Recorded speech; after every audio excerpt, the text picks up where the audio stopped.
morning, everybody. Welcome back to Joe's Wildside Adventures. This week I'm coming to you from the Belize River Lodge in Central America. Absolutely one of my favorite places in the world to fish.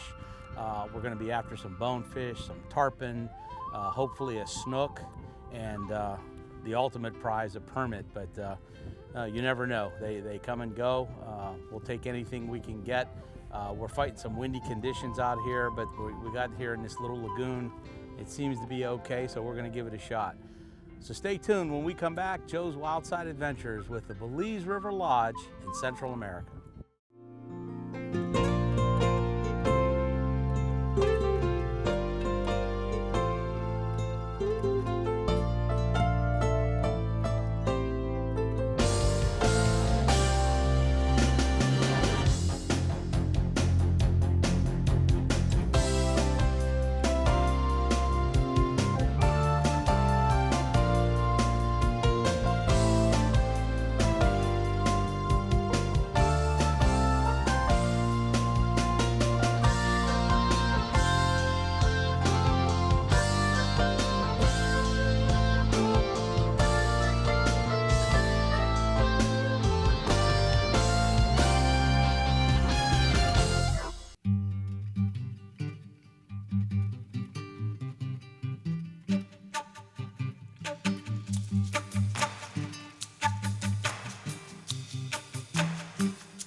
Well, this is my fourth trip to the Belize River Lodge.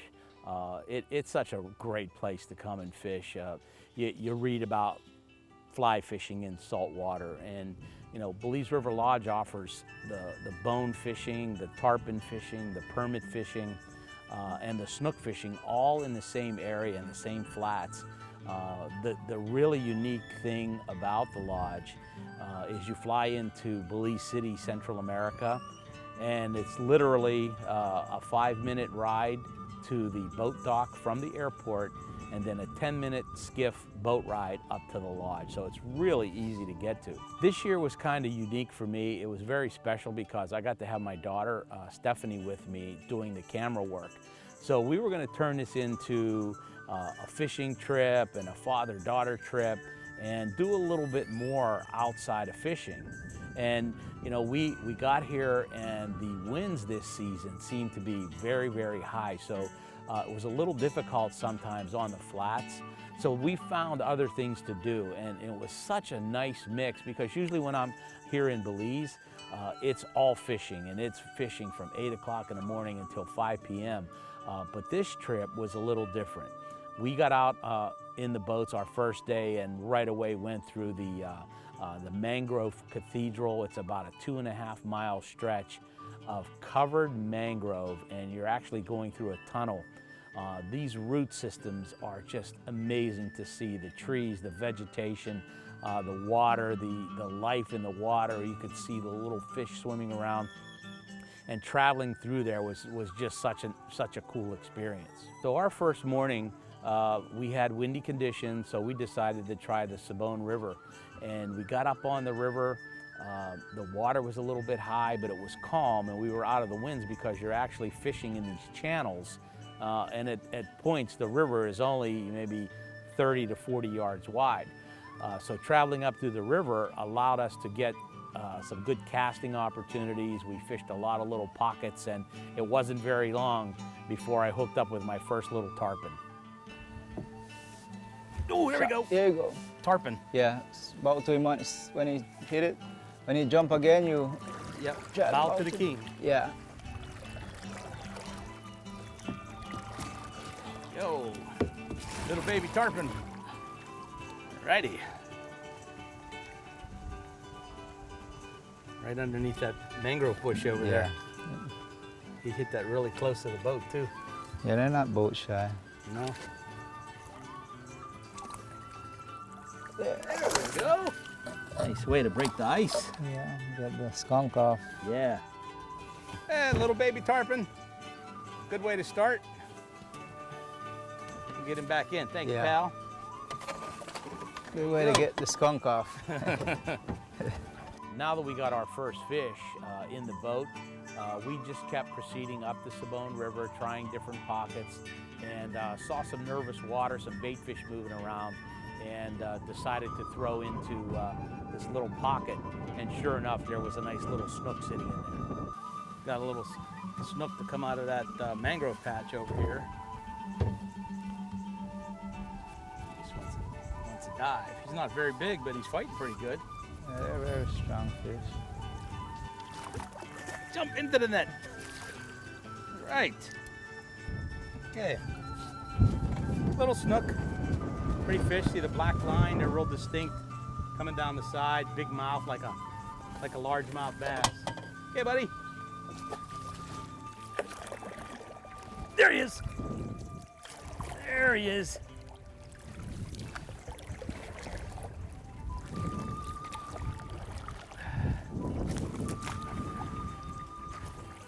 Oh, you dog, you. Quick release, quick release. Oh. Well, that's what you're supposed to do. We saw him feeding in there. Threw a cast in, he took it. One jump survived, the second one didn't. The second day, we went out and decided to try the flats. The wind was a little bit calmer that day, but still, you know, it was still an experience to get out there. So we finally got out to some of the flats where the bonefish are usually at. And the water was still a little milky from the winds, and it was churned up a little bit, and there was some rough chop on it. It was a little difficult to see. But the guides here have so much experience that they really know where these pockets are and where these bonefish hang out. So we went back in this one little cove, and we were out of the wind, and the guide said, okay, Joe, just right over there, there's a hole, and there's usually some bonefish in there. And we finally got into some bonefish.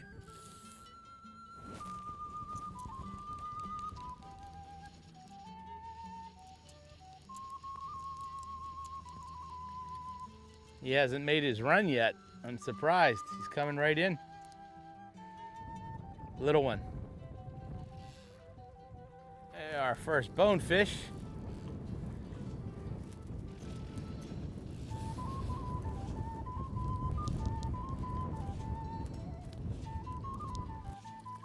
There he is. Mr. Boney.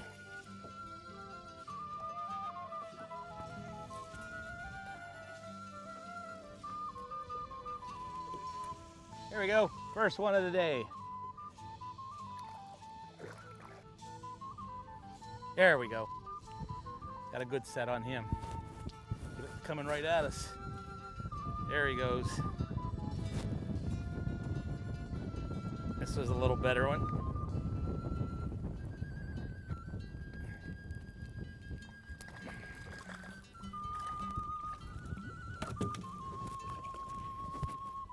Easy, pal. Trouts run like that? What's that? No. Hook him right in the lip. Another little bonefish. Okay, go get your daddy. You know, catching bonefish is so much fun. They're just so strong, and they say that pound for pound they're one of the strongest fish around. A little 2 or 3 pound bonefish will take your fly line all the way out into your backing. And it's such fun to catch them because they'll come up and they'll see the boat, and then they'll turn around and they'll take off again, and you know the fight starts all over. And then finally, after 2 or 3 runs, depending on the size of the fish, you can get them near the boat and land them. Another one. Oh yeah, look at him go. That's a little better one right there. Wow. Boy, they like to pull. Now he wants to turn around and come back. That's his second big run. Nah, that's a nice bonefish there. He just barely hooked in the corner of his lip. Oh yeah. How pretty. How about that? Look at that one.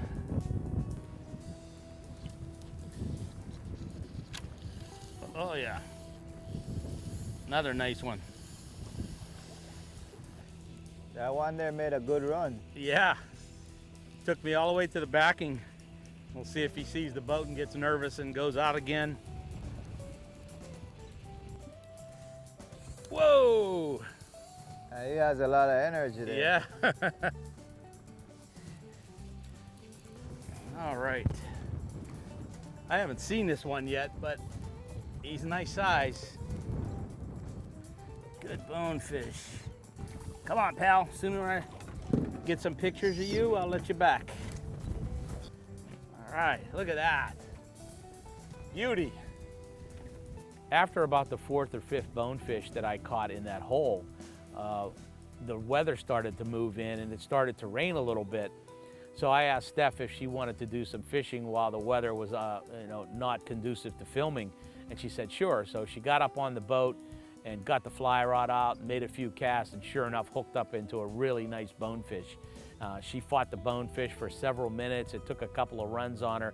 Unfortunately, we couldn't get it on camera, but we were able to take some nice pictures of it. Little baby bone. Now that's a little guy. That's probably the smallest one I've ever caught. But I know his mom and dad got to be out there. Tiny one. Well, we decided to stop for lunch, and the Belize River Lodge also has another set of accommodations at Long Key Outpost. And what it is a house out here on this little island. You can come out here and you can stay at this house. It's about 15 to 20 miles from the Belize River Lodge. So what you can do is you can have a lot of privacy. You can come out here and spend the week and fish right out of this lodge. It is really nice. It's a big sandy island, beautiful little house, and we decided to stop by here for some lunch today.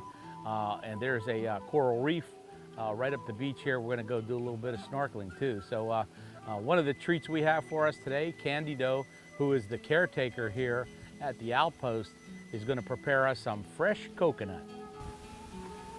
So Candido's got this big hook on a big stick, and he's trying to pull one of the coconuts off, being a little stubborn. There we go.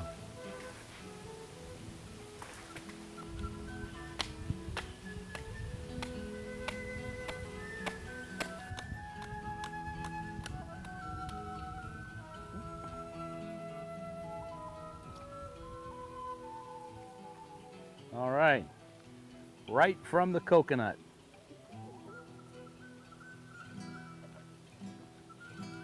Oh, boy, that's sweet. Sí, muy dulce. We enjoyed our lunch out there, sat around underneath the palm trees, the coconut trees, and sipped on some fresh coconut water, ate some of the raw coconut, and just had a very relaxing time sitting right there at the outpost. We decided to move further up the beach, and a couple of miles up from where we were snorkeling, there's an area called Shark Ray Alley. And over the years, it's kind of a tourist destination. People would go out in the boats, and these Nerf sharks and these big rays would come in, and people would feed them sardines. And during the course of several years, the fish and the rays just started to flock to this area, and that's the reason they call it Shark Ray Alley. Well, these sharks, these Nerf sharks, they're a little different. They're not a big predator. They don't have any teeth, very soft mouth, and they're very friendly. So we decided to go and do some snorkeling and get in the water with these sharks and these rays. The next day we got up again to another beautiful sunny day. But again, the winds were blowing pretty strong, and no one wanted to get out on the flats because the waves were just too big, and it's a very difficult ride out there. So we decided to fish the Belize River. We went up the Belize River about 18 to 20 miles, and that ride was an echo tour. The first thing we saw were a bunch of howler monkeys. They were all just sitting up in the tree sleeping, just chilling, watching us. They weren't making any noise. Really cool sight to see, just hanging on the limbs there, just, you know, letting the day pass by. And as we got further and further up the river, we began to see more and more wildlife, birds of all different types of species. And then we got into the iguanas. These iguanas in Belize, they're not your small little 16, 18-inch iguana. These things are 5, 6, 7 feet long from head to tail. Spectacular looking animals. The males are real big and bulky with the fins on their back, and they have a big black spot on their cheek and a striped orange and black tail. Really, really pretty and neat animal to see. They hang around in the bamboo, in the trees, and then in the afternoon they'll come out of the trees and they'll sun themselves on the grass. And as we drove by several fields, you could just see their heads poking up to see what's going on, and we got some really good footage of some of these iguanas. Now we came to our final day here, still hoping that the winds would die down, but unfortunately the winds were still prevailing, but we decided to go out onto the flats anyway. And Dennis, our guide, found a nice leeward little key, and we went into this little lagoon, and as soon as we got set up, I saw a tailing bonefish. The crazy thing about this bonefish was it was so windy out there, and when you're trying to manage your fly line, and for all you fly fishers out there, you know what it's like to try to keep your line all managed and not tangled. But when that wind was blowing 25, 35 miles an hour, as soon as that bonefish hit, my line wrapped, it got all tangled up, and it went up and stuck in the eyes of my fly rod. And usually when a bonefish takes off running, there's no way you're gonna stop him. So I thought for sure, I lost this bonefish. He's either gonna break my fly off, he's gonna break some of the eyes on my fly rod. I just didn't know what to expect. But as you can see, I was able to stop the bonefish. I put a lot of pressure on him because I really couldn't give him any more line, and he stopped. I was totally amazed that this bonefish didn't go anywhere. That gave me time to strip the line back through the eyes of my fly rod and was able to untangle every knot in the fly line. And as soon as I finished untangling that knot, that fish took off like somebody just pinched him. Okay, I finally got him under control. Now he's gonna run. That's just some luck there. I thought for sure he was gonna break me off. Well, that's a good way to start off the morning. A little bit of luck. I saw this bonefish tailing over here. Oh, he's not quite ready yet. Come on, big boy. Oh, what a pretty bonefish. What a pretty bonefish. That's a way to start the day off. A little tough, but look at that. Pretty bone. Probably about 18. Look at him. Beautiful. Good start. There he goes. Shortly after we released that bonefish, Dennis noticed some muddy water in a little murky area, and he said, "Joe, put a cast right over there about 40 feet, about 1 o'clock. I see some muddy water. There might be some bonefish in there." And sure enough, as soon as I threw in there, I took 2 or 3 strips and the fight was on. Oh yeah, nice bone.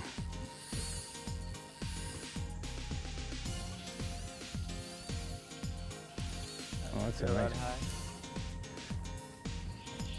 that's a nice one. That's his second run on me. Got me back to the backing. I think this guy's about had enough. Get some. There.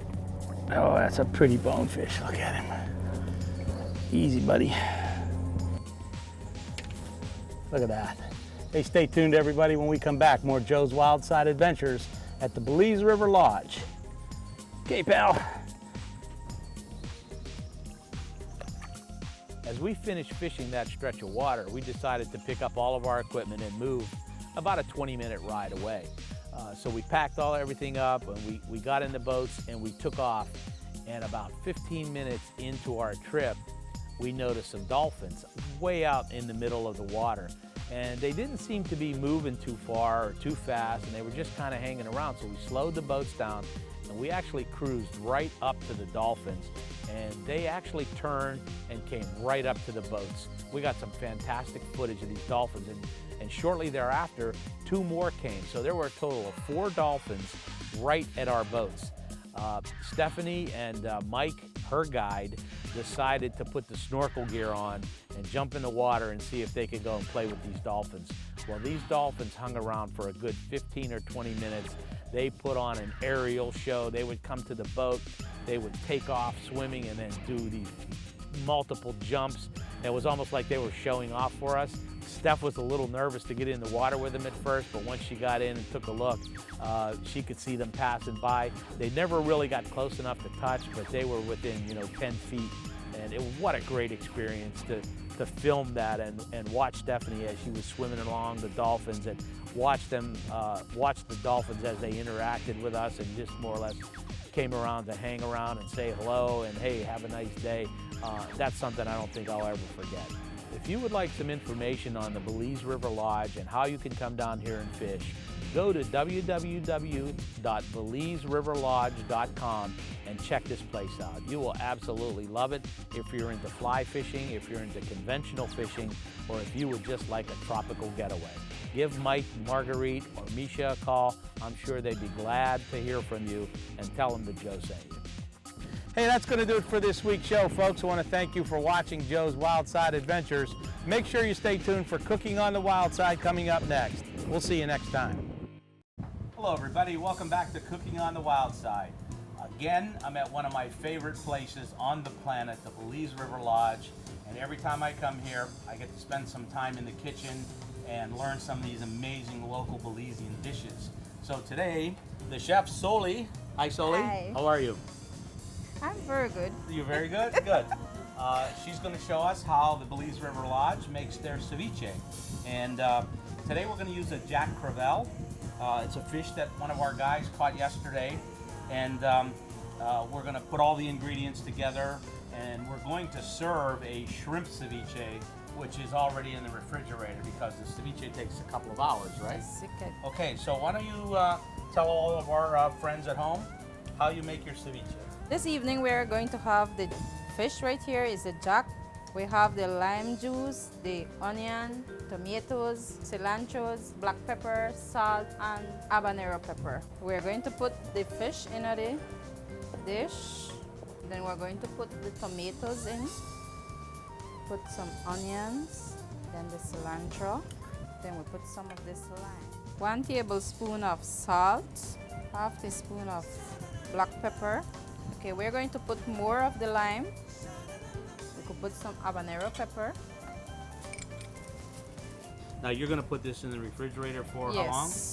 for a couple hours. Couple hours. About And then 3 to 4 hours. Make it marinate the onions and the lime. Make it cook the fish and everything. This is the shrimp ceviche now. We are ready to prepare it. It's not going to go out to the guests without me trying it first, Yes. right? So I'm going to give it a taste. Actually, you know what? It's no good. We shouldn't take it out there. We should just leave it in the kitchen And eat it we'll out. eat it or something else. It's fantastic. So, Soli, thank you so much. I have a mouthful of food and I'm talking. You know, you're always taught not to do that, but it's so good I have to try it. Thanks again for inviting us into your kitchen. Okay. The shrimp ceviche is wonderful. I can't wait to take the jack crevel. Tomorrow we'll have that. And now we're going to go on to the main course. This is an appetizer course. And I'm going to prepare a basil pesto pasta. When I come down here to the Belize River Lodge, Mike and Marguerite, the owners, always like me to bring a recipe of my own to add to their repertoire. And this time I'm going to use some local fresh basil and some other local ingredients and make a basil pesto pasta. And we're gonna put a little twist in it. We're gonna put some shrimp in here. I'm gonna saute the shrimp in olive oil and garlic, and then we're gonna put the shrimp in after the pesto sauce is done. So in order to do the pesto sauce, I'm starting out with some fresh basil leaves that we're gonna put into the food processor here. And then I have some fresh garlic cloves, pine nuts, fresh Parmesan cheese, and these are local grown cashews, and then salt and pepper. So it's a very, very simple composition. And what we want to do is we just want to add the cashews, pine nuts, put some garlic, going to add some black pepper, and we're going to put some salt. So what I typically do is I put everything in here dry, and what you want to do is just you want to pulse it. And now that I have everything pretty much chopped up, I'm going to add in the olive oil. So we're going to put about 1/3 of a cup of extra virgin olive oil in here right now. And when we do that, then we're going to add the Parmesan cheese. And then we're going to mix it again, and you'll be able to see how the olive oil just blends that together real nice. And when it's finished, this is the texture you want. It's nice and creamy. And we're going to take this out of this food processor. We're going to put it in a bowl, cover it, and we're going to put it in the refrigerator. Okay, our water is boiling, so let's get the pasta in there, and we're going to use bow tie pasta. Okay, for the last part of our entree tonight, I have some extra virgin olive oil and some garlic. We're going to saute this garlic real quick. Put some salt, some black pepper, and just when the garlic starts to brown, we're going to put the shrimp in, and we're going to saute the shrimp about 5 minutes. Okay, you can see our garlic is starting to brown, a little golden color, and I'm going to add the shrimp. I'm going to stir that a little bit. Looks like our shrimp is cooked, so I'm going to turn the heat off. And now what I'm going to do is take about 1 cup of the water from the pasta, and you might pick up a piece of pasta here. And I'm going to add a little bit of the water to the pesto. And that's the texture you want. You want it almost like a creamy paste. Okay, our pasta is finished, so I want to get it off the heat. Okay, just pour our pasta out. All right, pasta's done. Put it in the bowl. And now we're going to add our pesto into the pasta. And you can see the pasta is just starting to pick up the basil. And now we're going to take our shrimp, and we're going to put that in there with that olive oil and all of that flavor and the garlic on there. And we're going to do the same thing, just mix it in. And there you have it, basil pasta with sauteed shrimp. It smells wonderful, and we're going to take it out to our guests and see if they like it. Well, that's going to do it for this week's show, folks. I want to thank you for watching Cooking on the Wildside, and I'd like to give a personal thank you to Mike and Marguerite, the owners of the Belize River Lodge. Again, this is my 4th time here, and I hope to be back very soon again. Until the next time, thanks for watching. Bon appetit.